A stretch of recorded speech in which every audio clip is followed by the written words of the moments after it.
जय हिंदी जय नागरी। रस विचार में अगला भाग है रस सूत्र की व्याख्याएं। डॉक्टर बाबा साहेब अम्बेडकर मराठवाड़ा विश्वविद्यालय औरंगाबाद संलग्न तपस्वी पब्लिक चैरिटेबल ट्रस्ट युवती संचालित वेंकटेश महाजन वरिष्ठ महाविद्यालय उस्मानाबाद हिंदी विभाग प्रस्तुत करते हैं रस सूत्र की व्याख्याएं।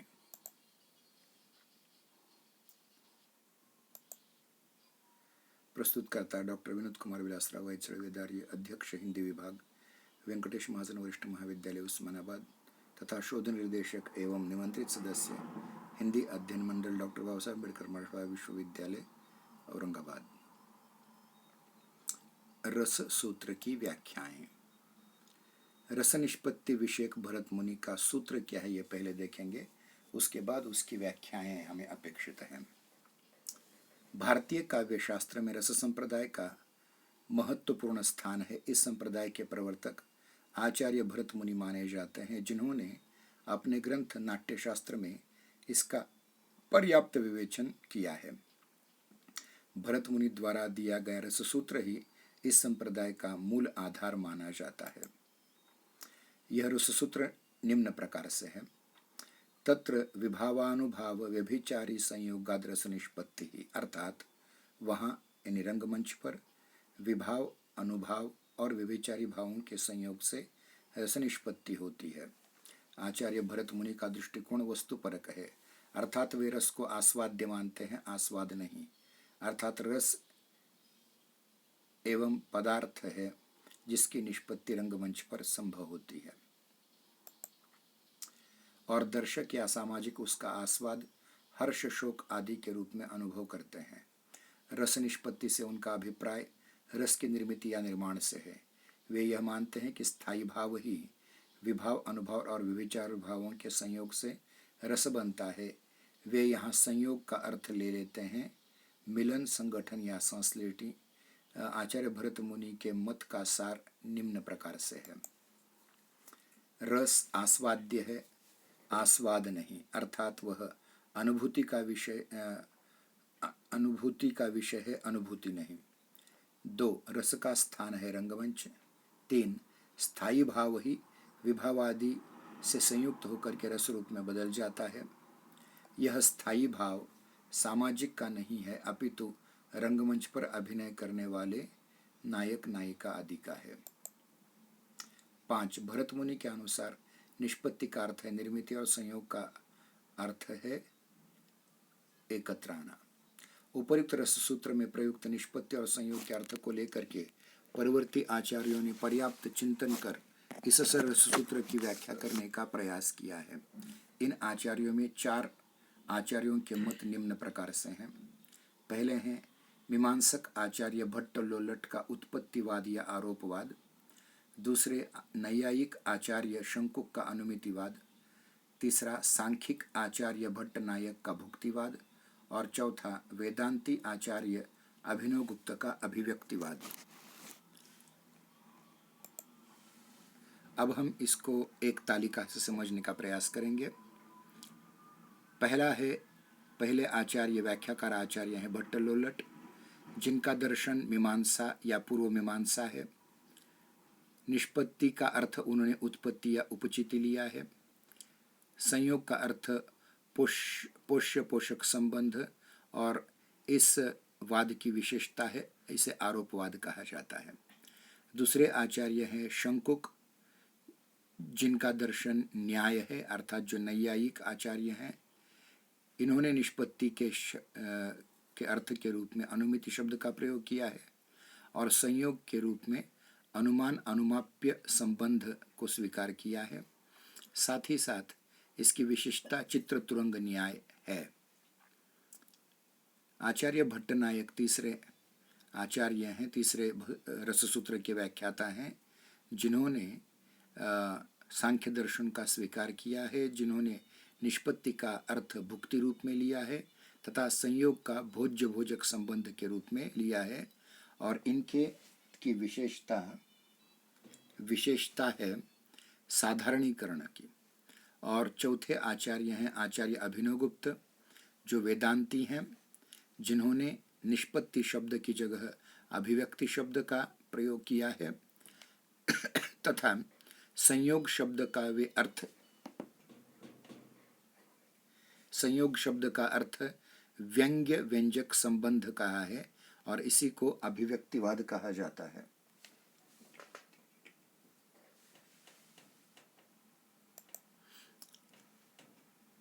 सबसे पहले हम मीमांसक आचार्य या पूर्व मीमांसक आचार्य भट्ट लोलट के उत्पत्तिवाद या आरोपवाद को विस्तार से देखेंगे। भट्ट लोलट का कोई ग्रंथ उपलब्ध नहीं है, किंतु आचार्य मम्मट और आचार्य अभिनवगुप्त ने अपने ग्रंथ में जो उद्धरण दिए हैं उनसे लोलट के मत का पता चलता है।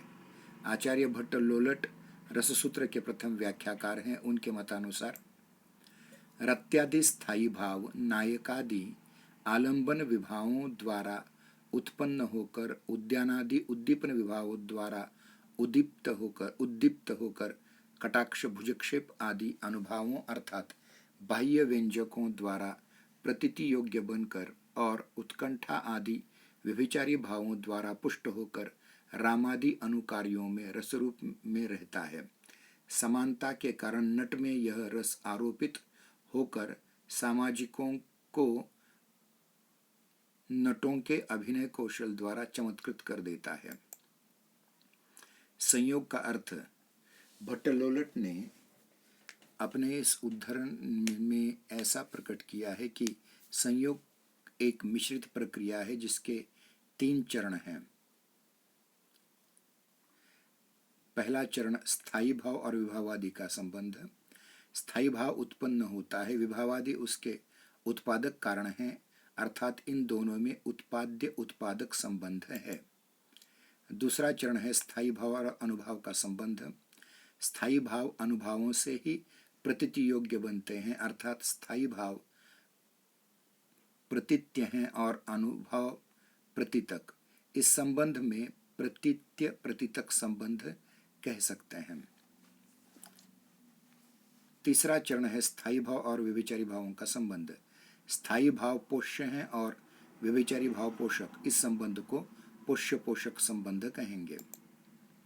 स्पष्ट है कि संयोग एक मिश्रित प्रक्रिया है जिससे निम्न प्रकार से व्यक्त कर सकते हैं। संयोग उत्पाद्य उत्पादक, प्रतीत्य प्रतीतक, अधिक पोष्य पोषक संबंध। निष्पत्ति का अर्थ है, प्रायः आलोचक मानते हैं कि भट्ट लोलट के अनुसार निष्पत्ति का अर्थ है उत्पत्ति, इसीलिए उनके मत को उत्पत्तिवाद कहा जाता है, परंतु ऐसा मानना उचित नहीं। भट्ट लोलट रस की निष्पत्ति को एक मिश्रित प्रक्रिया मानते हैं जो 3 चरणों में पूरी होती है, उत्पत्ति, प्रतीति और पुष्टि। अतः निष्पत्ति बराबर उत्पत्ति अधिक प्रतीति अधिक पुष्टि। डॉक्टर नगेंद्र ने इन तीनों व्यापारों के समन्वित रूप में एक नया नाम दिया है, उपचिति। अतः डॉक्टर नगेंद्र के अनुसार भट्ट लोलट निष्पत्ति का अर्थ मानते हैं उपचिति। आरोपवाद। भट्ट लोलट के मत को आरोपवाद भी कहते हैं क्योंकि उन्होंने रस निष्पत्ति का जो उदाहरण दिया है उनके अनुसार रस मूलतः अनुकार्य मूल पात्र में रहता है, परंतु अभिनय कुशलता के कारण नट पर मूल पात्र अर्थात राम आदि का आरोप कर लेता है और इस प्रकार उसमें रस की प्रतीति कर चमत्कृत होता है। इस आरोप के कारण ही भट्ट लोलट के मत को आरोपवाद कहा जाता है। रस का आश्रय। भट्ट लोलट के अनुसार रस की स्थिति राम आदि मूल पात्रों में होती है, किंतु इसका तात्पर्य यह नहीं कि जो पात्र रंगमंच पर नहीं है वे रसानुभूति करते हैं। उनका तात्पर्य केवल यही है कि वस्तु रूप में रस की सामग्री राम आदि अनुकार्यों में है जो अभिनय कुशलता से नट नटी में आरोपित किया जाता है। स्पष्ट है कि रस का स्थान रंगमंच है। इस प्रकार उनका मत भरत मुनि से भिन्न नहीं है। भट्ट लोलट के मत का सार अब हम देखेंगे। 1. रस की सत्ता वस्तुगत है। 2. मूल पात्रों में निहित रस के अवयवों का आरोप अभिनय कुशलता से नट नटी पर कर लिया जाता है। इस प्रकार भट्ट लोलट का मत नाटक में अभिनय कुशलता पर सर्वाधिक बल देता है। 3 संयोग का अर्थ है उत्पाद्य उत्पादक और पोष्य पोषक संबंध, और उत्पत्ति का अर्थ है उपचिति। 4 भट्ट लोलट के मत को उत्पत्तिवाद या आरोपवाद भी कहते हैं।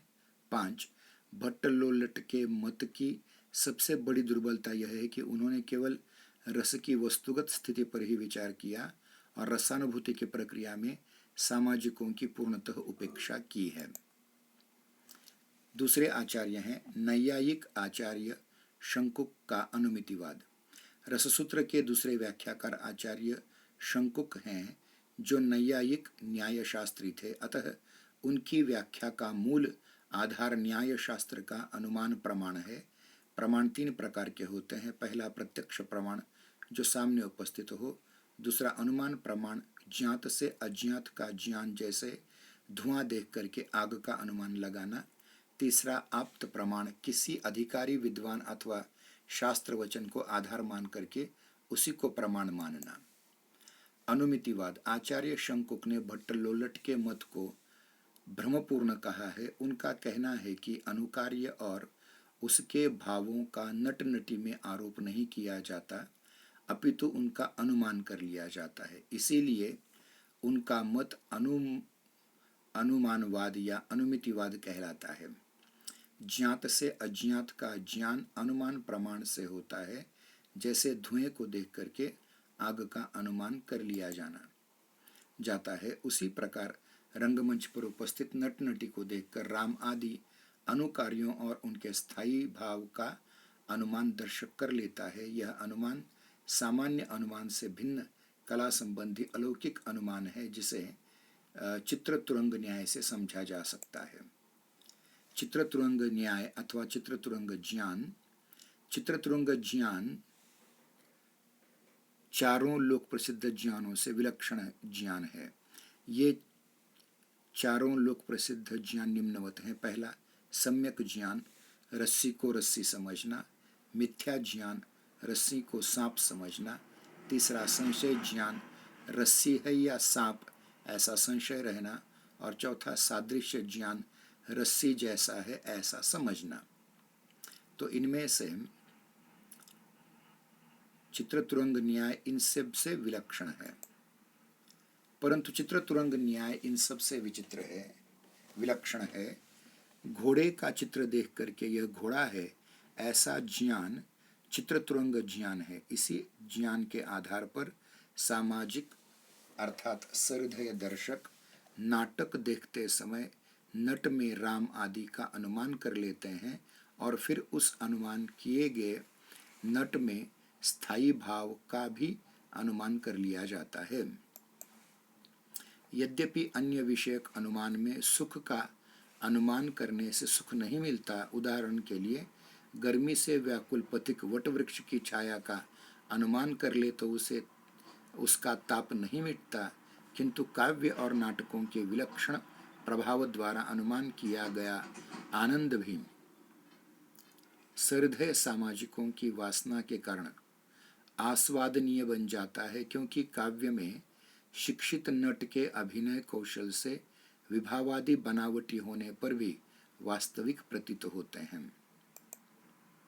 संयोग का अर्थ आचार्य शंकुक ने के अनुसार संयोग का अर्थ है अनुमाप्य अनुमापक संबंध, अर्थात स्थायी भाव अनुमाप्य हैं और विभावादी अनुमापक या अनुमान करने वाले कारण हैं। डॉक्टर नगेंद्र ने आचार्य शंकुक के मत की व्याख्या करते हुए कहा है कि शंकुक की व्याख्या से संयोग शब्द का अर्थ है गम्य गमक संबंध, अर्थात स्थायी भाव गम्य है और विभावादी गमक। निष्पत्ति का अर्थ आचार्य शंकुक के अनुसार निष्पत्ति का अर्थ है अनुमिति या अनुमान, अनुमिति या अनुमान, रस की स्थिति।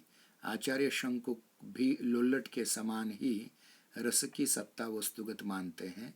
उनके अनुसार रस अनुकार्य में रहता है जो अनुमानित होकर के नट नटी में आ जाता है।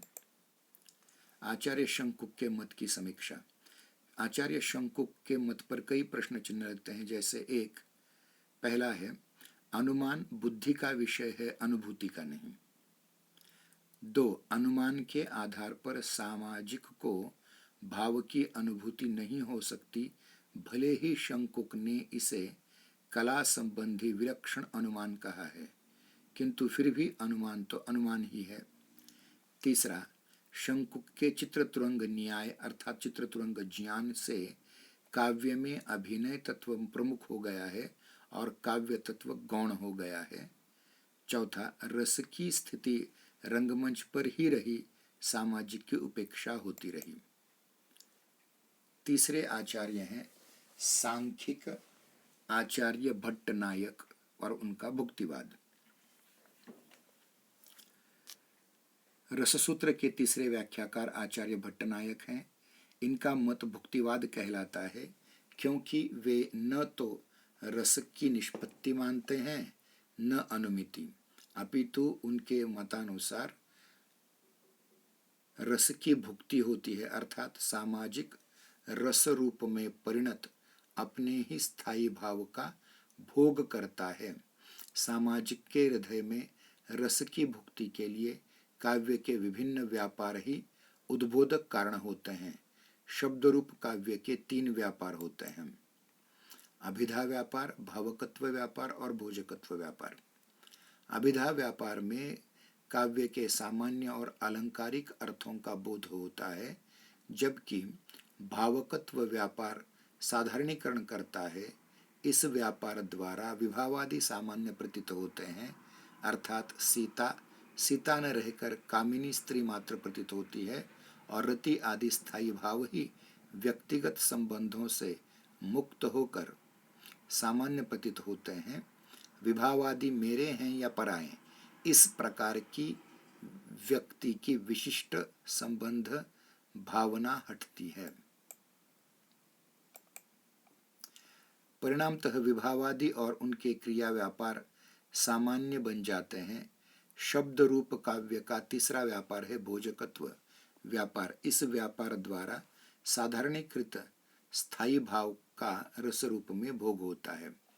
निष्पत्ति का अर्थ आचार्य भट्टनायक के मतानुसार निष्पत्ति का अर्थ है भुक्ति, संयोग का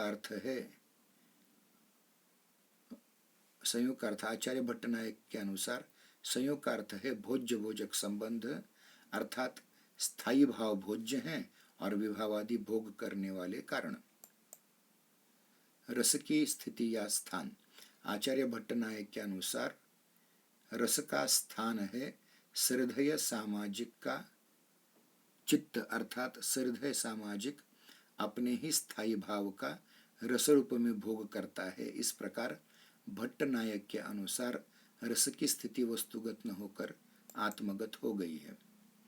आचार्य भट्टनायक के मत की समीक्षा। 1. आचार्य भट्टनायक का मत भुक्तिवाद कहलाता है। 2. रस निष्पत्ति में भट्टनायक का सबसे बड़ा योगदान साधारणीकरण का सिद्धांत है, जिसके बिना रस की निष्पत्ति नहीं हो सकती। 3. आचार्य भट्टनायक ने रस की आत्मपरक व्याख्या की। उनसे पहले के आचार्यों ने रस की स्थिति रंगमंच पर मानकर रस की वस्तुगत व्याख्या की थी, परंतु भट्टनायक ने पहली बार यह स्वीकार किया कि रस का स्थान है सहृदय का चित्त। 4.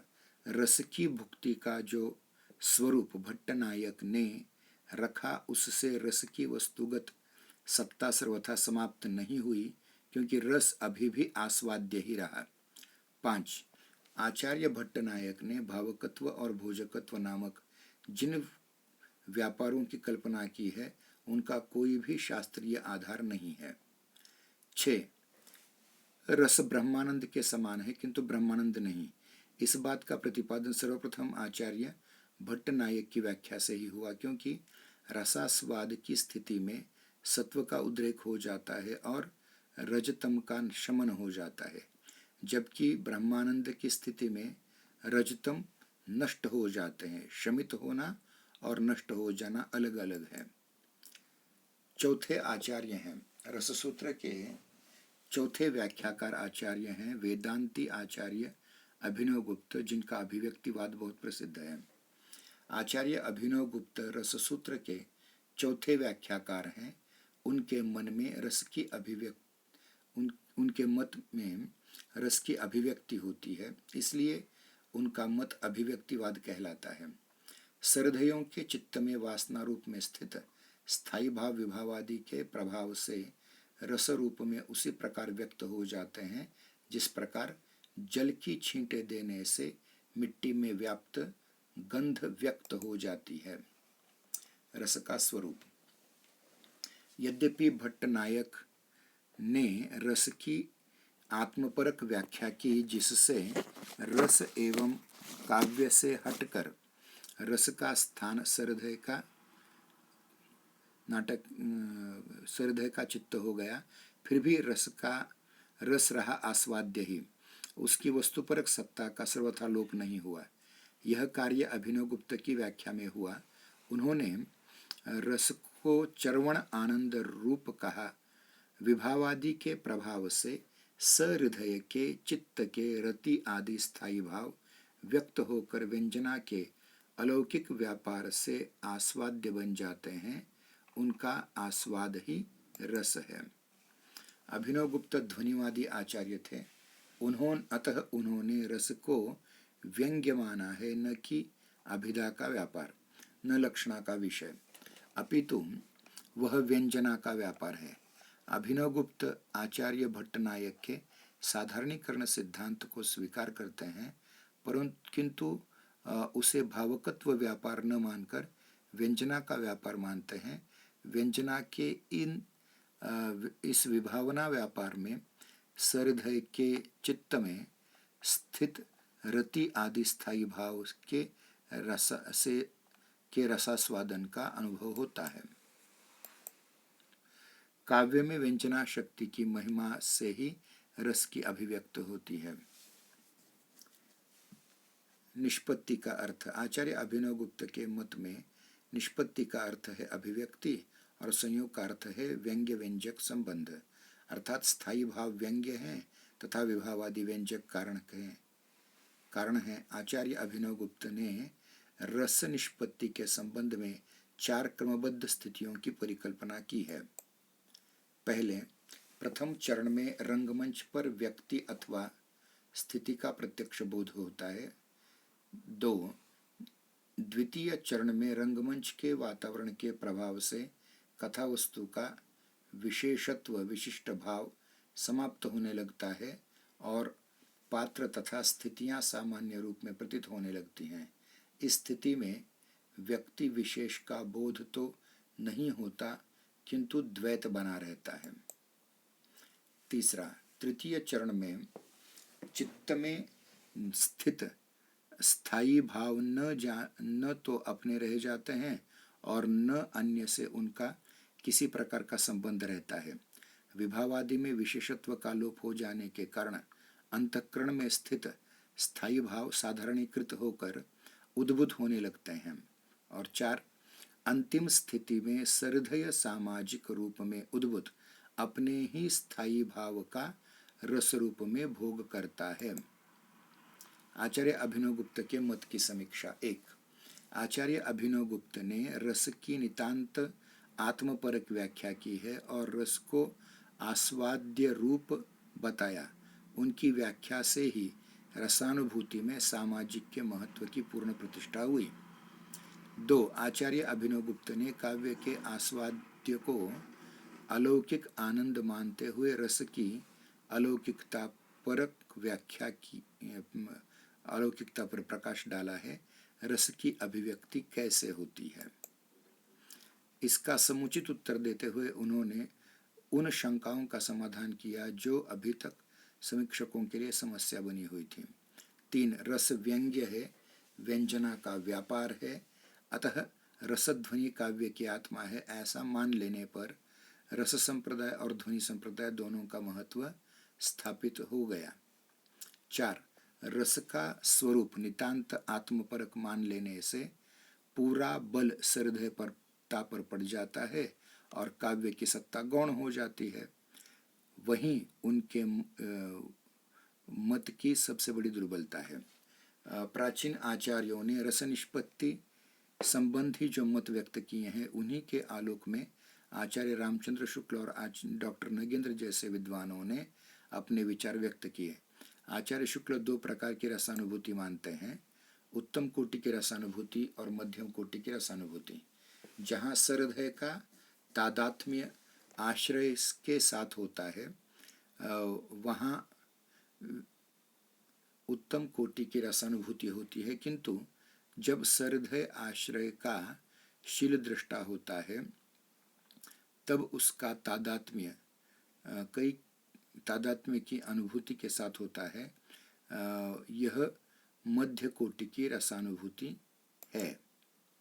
डॉक्टर नगेंद्र ने रस निष्पत्ति की व्याख्या अपने रस सिद्धांत नामक ग्रंथ में की है और इसे व्यापक मनोवैज्ञानिक सिद्धांतों से जोड़ दिया है। संक्षेप में यह कहा जा सकता है कि रस सूत्र की व्याख्या से जो चिंतन मनन हुआ उसने काव्यशास्त्र का बहुत उपकार किया है। यह वीडियो देखने के लिए आपको हार्दिक धन्यवाद। जो छात्र और मित्र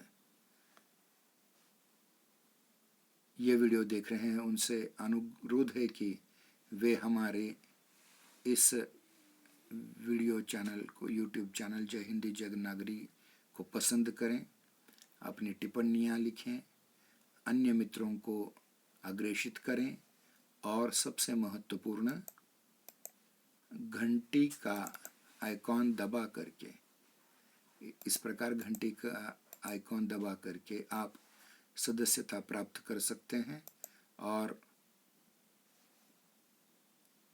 इसी के आधार पर आपको अन्य वीडियो की जानकारी भी मिलती रहेगी।